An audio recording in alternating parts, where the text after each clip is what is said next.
नमस्कार दोस्तों। मैं डॉक्टर कन्हैयालाल गुप्त किशन आज पुनः उपस्थित हुआ हूँ आपके समक्ष आपकी प्रतियोगी परीक्षाओं में मदद के लिए। इस लाइव स्टडीज चैनल पर सभी प्रतियोगी बंधुओं का हार्दिक अभिनंदन वंदन है। हमने हिंदी साहित्य की विधाओं की जो धारा प्रारंभ की थी, उस धारा के अगले पड़ाव पर हम आ पहुँचे हैं और यह अगला पड़ाव है प्रेमचंदोत्तर उपन्यास का। प्रेमचंद्रोत्तर उपन्यास का मतलब ये हुआ कि प्रेमचंद ने जो जो कि हिंदी साहित्य में उपन्यास सम्राट कहे जाते हैं, राजा नहीं महाराजा, और उससे बड़ा सम्राट जो हिंदी उपन्यासों का कहे जाते हैं, तो उन्होंने एक उपन्यास विधा की जो है विधिवत शुरुआत की। तरह तरह के उपन्यास लिखे, जिसमें उनका जो है गोदान विश्व प्रसिद्ध उपन्यास है। विश्व की कई भाषाओं में उसका अनुवाद किया गया है। उसमें किसानों की जो मार्मिक दीन दशा है, जिसका वर्णन प्रेमचंद जी ने किया है, वो वास्तव में बहुत ही कारुणिक है। मेरा तो यह सुझाव है कि हिंदी साहित्य प्रेमी और हिंदी साहित्य प्रेमी ही क्यों, हर व्यक्ति के लिए वह प्रेमचंद का उपन्यास गोदान अवश्य पढ़ा जाना चाहिए, जिसमें भारत का जो भाग्य विधाता किसान है कैसे गरीबी से जूझता है, गरीबी में ही जन्म लेता है, गरीबी में ही उसका भरण पोषण होता है, और गरीबी में ही वह इस लोक को सिधार कर परलोक चला जाता है। हमारे हिंदू धर्म में जो मिथक है गोदान करने की, यहाँ तक कि उसकी गोदान करने की हैसियत नहीं रहती। और इस यथार्थ पर उन्होंने जो ये अपने उपन्यास की नींव डाली है, वो वास्तव में बड़ा ही मार्मिक, बड़ा ही कारुणिक है। तो मैं आपसे अनुरोध करूंगा कि आपका अगर और समय मिले, समय का सदुपयोग करना हो, साहित्य से अपने मनोवृत्ति को परमार्जित करना हो, तो प्रेमचंद के उपन्यासों का अवगाहन जरूर करें, उससे पठन जरूर करें, और खास करके गोदान उपन्यास पढ़िए। वैसे बहुत सारे उपन्यास उनके हैं, निर्मला है, गबन है ना, सेवा सदन है, तो बहुत सारे उपन्यास हैं। तो इन सारे उपन्यासों को आप पढ़िए और उसका जीवन में आप आनंद उठाइए, लाभ उठाइए। उसके बाद उन्होंने जो पृष्ठभूमि तैयार की, उसके बाद की जो पृष्ठभूमि है वह है प्रेमचंदोत्तर उपन्यास की। तो प्रेमचंदोत्तर उपन्यास में अब जो है आधुनिक काल चल ही रहा था, और उस आधुनिकता का जो बोध वह प्रेमचंद के बाद मुखर होकर के जो उपन्यासकारों हैं उनके उपन्यासों में वह स्वर सुनाई देने लगा। तो आधुनिकता बोध के जो विविध स्वर थे, आज हमारी जो चर्चा केंद्रित होगी इस आधुनिकता बोध के विविध स्वर पर हम चर्चा करेंगे कि प्रेमचंदोत्तर उपन्यास के बाद जो युग आया, प्रेमचंद के बाद जो प्रेमचंदोत्तर उपन्यास का युग आया, उस युग में आधुनिक जो उपन्यासकार थे, उन्होंने आधुनिकता बोध के किन किन स्वरों को जो है मुखर किया, आज हमारी चर्चा उन पर होगी। जो बंधु नहीं जुड़े हैं वो जुड़े, इससे सुने और लाइक करें, कमेंट करें, शेयर करें। अगर आइकन बेल नहीं दबाए हैं तो जरूर आइकन बेल दबाएं, और अपने दूसरे साथियों को भी उन्हें बताएं, उन पर चर्चा करें। आपके सुझावों के लिए हम सादर आमंत्रित करते हैं कि आप अपने सुझावों से हमें जरूर अवगत करावें, जिससे कि आपको दिया जाने वाला यह जो हमारी सामग्री है ये और भी व्यापक हो सके, हम और भी प्रेरित होकर उस पर मनोयोग से लगे कि हमारे इस प्रयास को जो है आपका समर्थन मिल रहा है, आपका साथ मिल रहा है। तो इसके साथ के लिए मैं कहूँगा कि आप पुनः जुड़े रहिए लाइव स्टडीज से, और ये सुनिए हिंदी साहित्य की जो विधाओं की ये जो श्रृंखला चल रही है, इस श्रृंखला को अवश्य सुनिए, क्योंकि इसके पहले भी 4-5 कड़ियों में हमने हिंदी साहित्य की विधाओं की चर्चा की है, जिसमें यात्रा वृत्तांत हैं, जिसमें नाटकों की चर्चा हुई है, जिसमें पत्र पत्रिकाओं की चर्चा हुई है, और अब जो चर्चा ये तीसरी कड़ी में चल रही है, उपन्यास की ये तीसरी कड़ी चल रही है प्रेमचंदोत्तर उपन्यास, और उसमें आधुनिकता बोध के स्वर। तो मैं कहूँगा कि आप जरूर जुड़िए, पिछले मेरे जो एपिसोड हैं उन्हें भी देखिए, आगामी जो एपिसोड एक से एक बेहतर जो आने जा रहे हैं इन्हें भी देखिए। और आइए हम आते हैं अपने विषय वस्तु पर कि प्रेमचंद के बाद जो उपन्यास लिखे गए उसमें आधुनिकता के कौन कौन से स्वर मुखर हुए। तो प्रेमचंद के उपन्यास के बाद जो आधुनिक उपन्यास लिखे गए उसमें जो उपन्यासकार हैं वह हैं प्रभाकर माचवे, जिनका जीवन काल है 1917 से 1991।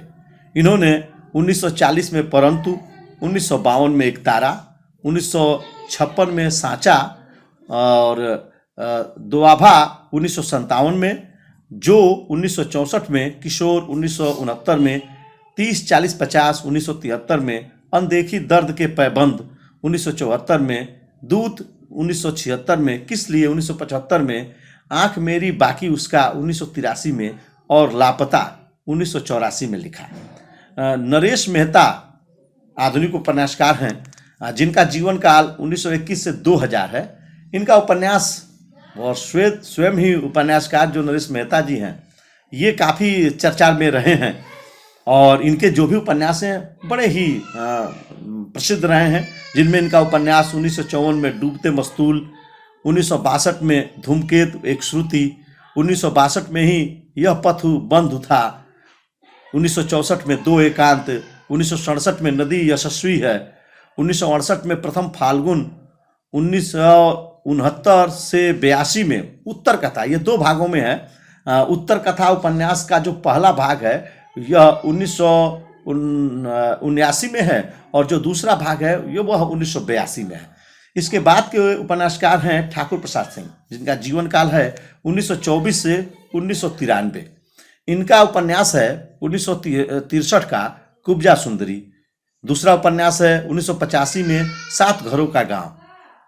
और उसके बाद जो उपन्यासकार हैं उनका नाम है कृष्णचंद्र शर्मा भिक्खू जी। इनका जीवन काल है 1924 से 29 सितंबर 2030 और इनका उपन्यास है आदमी का बच्चा 1950 में, संक्रांति 1951 में, भंवर जाल 1954 में, नागफनी 1959 में, सोम देवता की घाटी 1960 में, सोने का मृग 1960 में, महाश्रमण सुने और उनकी परंपराएं सुने 1963 में, अस्तंग गता 1965 में, रेवती 1967 में, लाल ढांग 1968 में, मौत की सराय 1970 में, योग माया 1972 में, एक और ययात 1976 में, रक्त यात्रा 1978 में, दुर्वा 1979 में और चंदन वन की आग 1988 में, तथापि 1995 में, कदाचित 1996 में और महाछंद 2003 में। उसके बाद के जो उपन्यासकार हैं उनका नाम है रामदर्श मिश्र जी। रामदर्श मिश्र जी एक चर्चित उपन्यासकार साहित्यकार हैं। गोरखपुर विश्वविद्यालय के विभाग को उन्होंने सुशोभित किया है। तो उनका जीवन जन्मकाल है 1924 और उनका उपन्यास है बीच का समय 1970, सूखता हुआ तालाब 1972, रात का सफर 1976, अपने लोग 1976, आकाश की छत 1979, बिना दरवाजे का मकान 1984, दूसरा घर 1986, थके हुई सुबह 1993, 20 बरस 1996। इस तरह उन्होंने ये उपन्यास लिखे। उसके बाद हम जो आते हैं तो अगले उपन्यासकार हैं आधुनिक उपन्यासकार जिनका हिंदी साहित्य जगत में बड़ा ही नाम चर्चा है, वो हैं मोहन राकेश जी। इनका जन्म काल है 1925 से 1972। इनका उपन्यास अंधेरे बंद कमरे 1961 का है, न आने वाला कल 1968 का है और अंतराल 1972 में इन्होंने लिखा है। इसके बाद हिंदी साहित्य की दुनिया में उपन्यास का जो धमाल मचाने वाले जो उपन्यासकार हैं उनका नाम है श्रीलाल शुक्ल जी। इनका जीवन काल है 1925 से 28 अक्टूबर 2011। इनका उपन्यास जो राज दरबारी जो उन्होंने 1968 में लिखा और आज भी इसकी प्रसिद्धि का परचम जो है लहरा रहा है।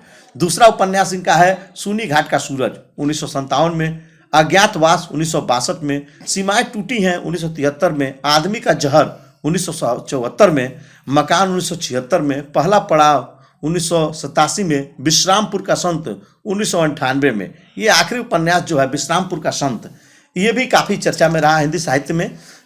उसके बाद हम आते हैं आधुनिक उपन्यासकारों में। तो आधुनिक उपन्यासकारों में हैं धर्मवीर भारती जी, जिनका जीवन काल है 1926 से 1997। इनका उपन्यास गुनाहों का देवता, जिस पर फिल्में भी तैयार की गई, जिस पर फिल्में बनी, नाटक बने।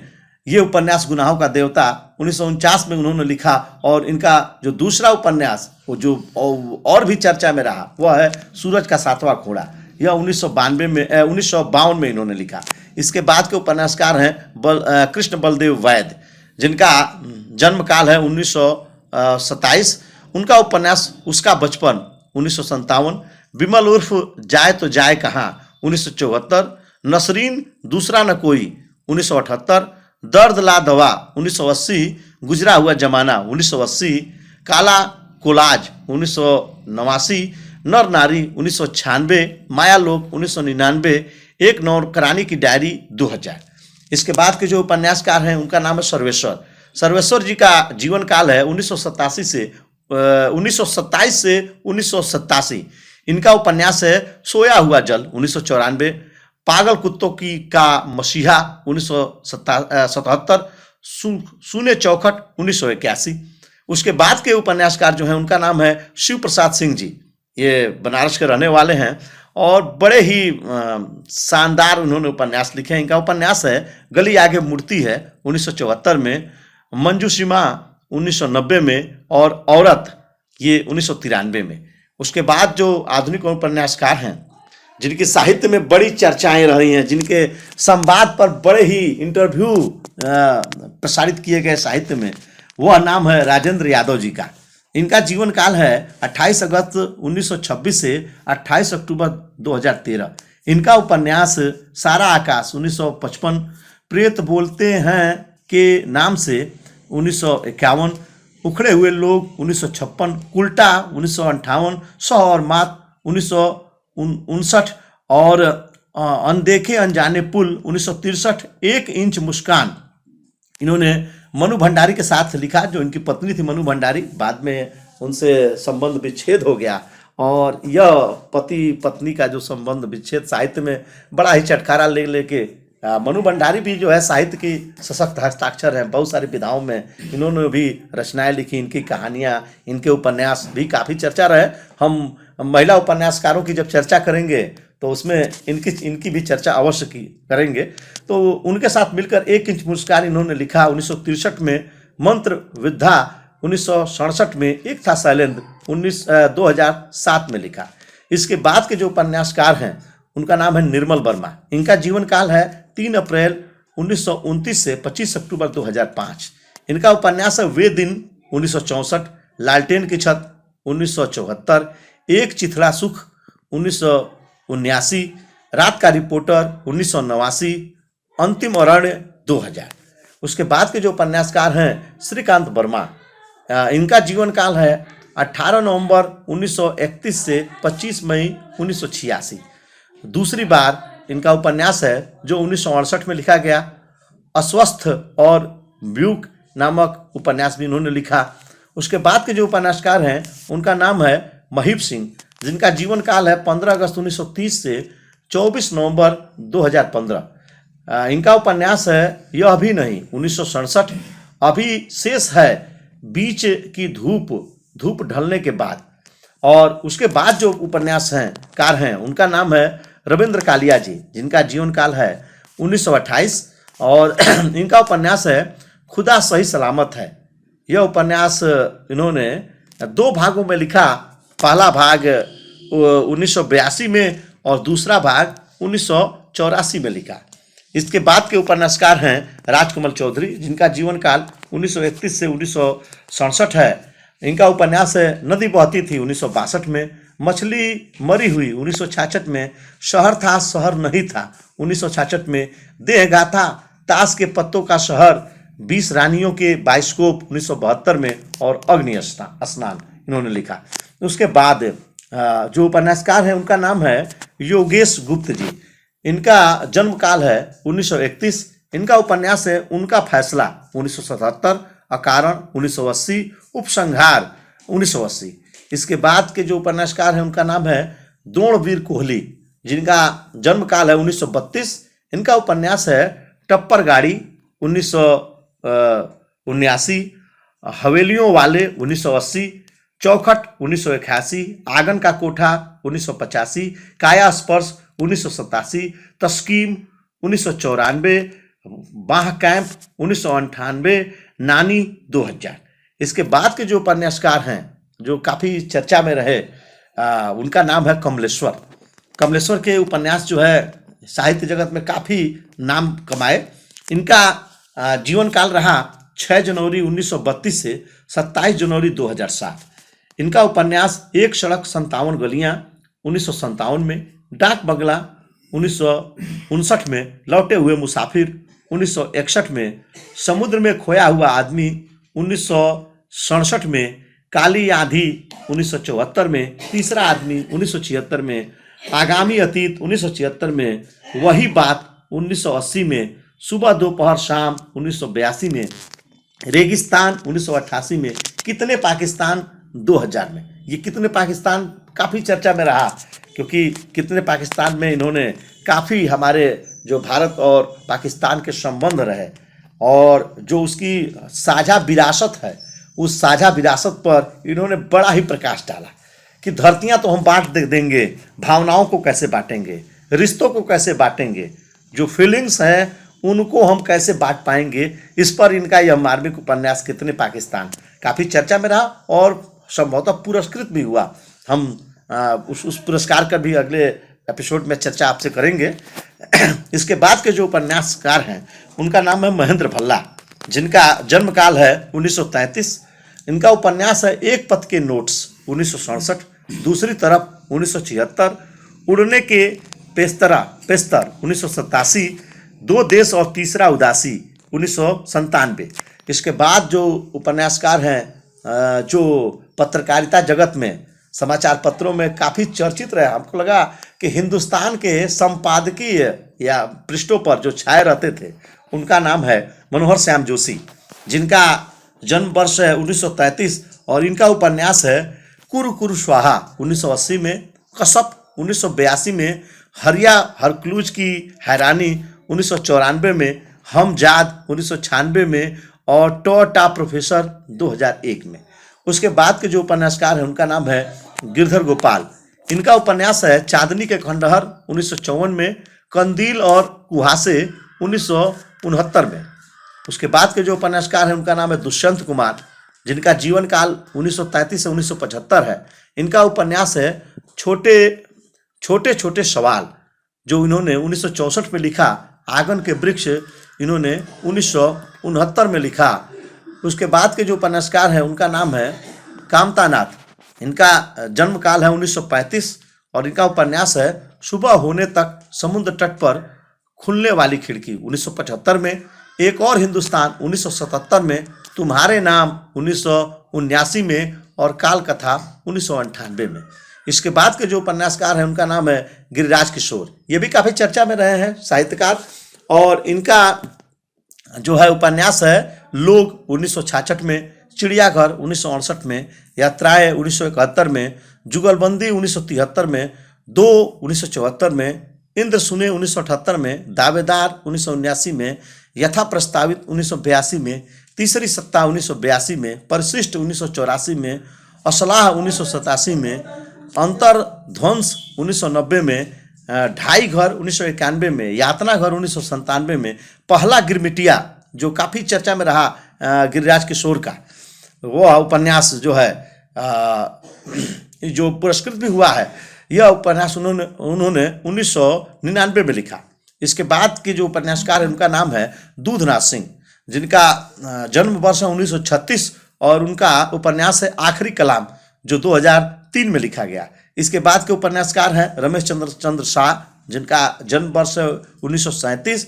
इन्होंने लिखा गोबर गणेश 1978 में, किस्सा गुलाम 1986 में, पूर्वाघर 1990 में, आखिरी दिन 1992 में, पुनर्वास 1995 में।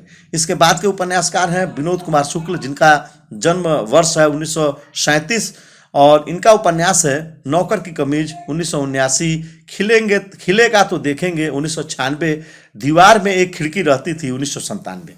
अगले उपन्यासकार हैं गोविंद मिश्र, जिनका जन्म वर्ष है 1939 और इनका उपन्यास है वह अपना चेहरा 1970, उतरती हुई धूप 1971, लाल पीली जमीन 1976, हुजूर दरबार 1981, तुम्हारी रोशनी में 1985 और समीरे 1988, 5 आंगनों वाला घर 1995 और फूल इमारतें और बंदर 2000। इसके बाद के जो उपन्यासकार हैं उनका नाम है गंगा प्रसाद विमल, जिनका जन्म वर्ष है 1939 और इनका उपन्यास है अपने से अलग 1979 और 1969, कहीं कुछ और 1971, मरीचिका 1973 और मृगांतक 1978। इसके बाद के जो उपन्यासकार हैं उनका नाम है रामकृष्ण मिशन, जिनका जन्म वर्ष है 1940। इनका उपन्यास है दारुल सफा 1981, सचिवालय 1984, कुतो मनुष्य 1994 और मंत्रिमंडल 1996। इसके बाद के जो उपन्यासकार हैं उनका नाम है मणि मधुकर, इनका जन्म वर्ष है 1942 और इनका उपन्यास है सफेद मेमने 1971, पत्तों की बिरादरी 1979, पिंजरे का पन्ना 1981। और उसके बाद के जो उपन्यासकार हैं उनका नाम है पंकज विष्ट, और पंकज विष्ट का जो उपन्यास है वह है लेकिन दरवाजा 1982, उस चिड़िया का नाम 1989। और उसके बाद के जो उपन्यासकार हैं उनका नाम है प्रमोद सिन्हा, उनका उपन्यास है उसका शहर 1970। इसके बाद के जो उपन्यासकार हैं उनका नाम है मंजूर एहतसाम, जिनका जन्म वर्ष है 1946 और उनका उपन्यास है कुछ दिन और 1976, सूखा बरगद 1986, दास्ताने लापता 1999। उसके बाद के जो उपन्यासकार है उनका नाम है योगेश कुमार और इनका उपन्यास है टूटे बिखरते लोग 1974, सूखा स्वर्ग 1983 और त्रोइका 1984 और शरद ऋतु 1985। उसके बाद के उपन्यासकार हैं गोपाल उपाध्याय, जिनका उपन्यास है एक टुकड़ा इतिहास 1975। उसके बाद उपन्यासकार हैं श्री भगवान सिंह, इनका उपन्यास है अपने अपने राम 1992, उन्माद 1999, शुभ्रा 2000।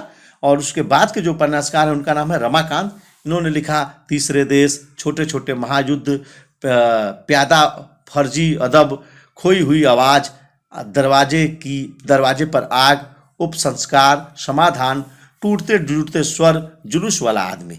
और उसके बाद के जो उपन्यासकार हैं उनका नाम है रविंद्र वर्मा। रविंद्र वर्मा ने जिनकी आगे भी हमने चर्चा की है, खिस्सा तोता सिर्फ तोता 1977, गाथा शेख चिल्ली 1981, माँ और अश्वत्थामा 1984, जवाहर नगर 1995, 99 1998, पत्थर ऊपर पानी 2000। उसके बाद के उपन्यासकार हैं श्रवण कुमार गोस्वामी, जिनका उपन्यास है जंगल तंत्रम 1979, सेतु 1981, भारत बनाम इंडिया 1983, दर्पण झूठ ना बोले 1983, राहु केतु 1984, मेरे मरने के बाद 1985, चक्रव्यूह 1988, आदमखोर 1992, एक टुकड़ा सच 1992, हस्तक्षेप 2002। और इसके बाद के उपन्यासकार हैं जिन पर जो बड़े ही प्रशंसा पाए, बड़े ही प्रशंसा के पात्र हैं, वह है सुरेंद्र वर्मा जी। सुरेंद्र वर्मा जी का उपन्यास मुझे चाँद चाहिए, इन्होंने 1993 में लिखा, जिस पर टीवी में ये सीरियल भी चलता था, मुझे चाँद चाहिए का, और काफ़ी प्रशंसा पाए।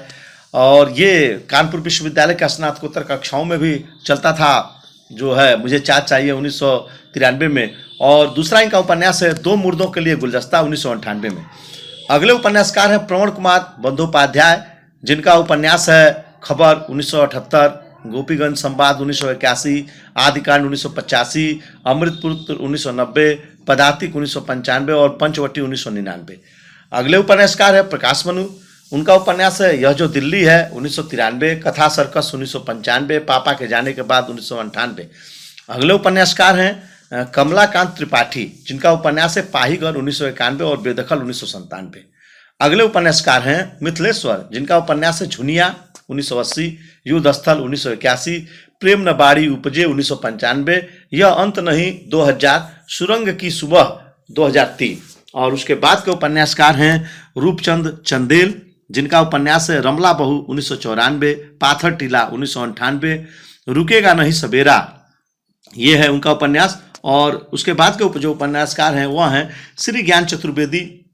उनका उपन्यास है नरक यात्रा 1994 और 12 मासी 1999। इसके बाद के जो उपन्यासकार हैं वो हैं वीरेंद्र जैन, जिनका उपन्यास है सुरेखा पर्व 1978, अनातीत 1983, प्रतीक एक जीवनी 1983, शब्दबद्ध 1983, सबसे बड़ा सिपहिया 1988, डूब 1991, पार 1994 और पंचनामा 1996। इनके बाद के जो उपन्यासकार हैं उनका नाम है शरण कुमार लिम्बाले, जिनका उपन्यास है छुआछूत, अक्कर मासी, बहुजन, प्रमोद कुमार बहुजन। उनके बाद के उपन्यासकार हैं प्रमोद कुमार अग्रवाल, जिनका उपन्यास है प्रकाश, यादवेंद्र शर्मा चंद्र उपन्यासकार हैं, जिनका उपन्यास है घर वापसी। एक उपन्यासकार है मीरा कांत, जिनका उपन्यास है एक कोई था कहीं नहीं सा। तो ये उपन्यासों में प्रेमचंद्र के बाद जो आधुनिकता बोध के स्वर उभरे, उन स्वरों पर आधारित ये उपन्यास थे, जिनका हमने विवरण आपके समक्ष प्रस्तुत किया। और आशा करता हूँ कि ये अंक आपको अत्यधिक प्रिय लगा होगा, क्योंकि इसमें आधुनिक स्वर हैं। मैं डॉक्टर कन्हैयालाल गुप्त किशन आपको इसी तरह हिंदी साहित्य की विधाओं से रूबरू कराते रहूँगा, और भविष्य में आपकी जो प्रतियोगी परीक्षाएं हैं आप उसमें माकूल परीक्षाओं का सही सटीक जवाब दें। इसके लिए मैं साहित्य के महासागर से ये अनमोल मोती चुनकर आपके समक्ष लाता रहूँगा। मेरा प्रयास यह कितना सफल होता है ये आपके इस लाइव स्टडीज चैनल से जुड़ने पर ही पता चलेगा।